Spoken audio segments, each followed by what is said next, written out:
MPSC करणारे पोरं मराठा आहेत, वंजारी आहेत, महार आहेत, मुस्लिम आहेत, मातंग आहेत, धनगर आहेत आणि या सगळ्या समाजाला किंवा या सगळ्या पोरांना न्याय देण्यासाठी एक योद्धा उभा राहिलेला आहे. त्या योद्ध्याचं नाव म्हणजे मनोज जरांगे पाटील. पण काही लोक, काही समाजातील लोक वेगवेगळ्या ते म्हणतात जरांगे पाटील जातीवाद करतात. आता त्या लोकांना प्रश्न आहे की नेमके जरांगे पाटील कुठं जातीवाद करतात किंवा कशा प्रकारचा जातीवाद करतात आणि जातीसाठी काय करतात.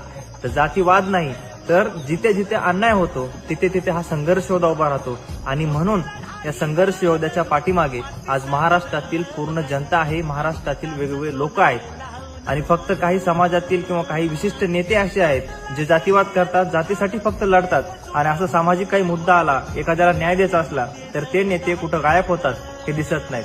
त्याच्यामुळे जरांगे पाटलांसारखं नेतृत्व तयार व्हायला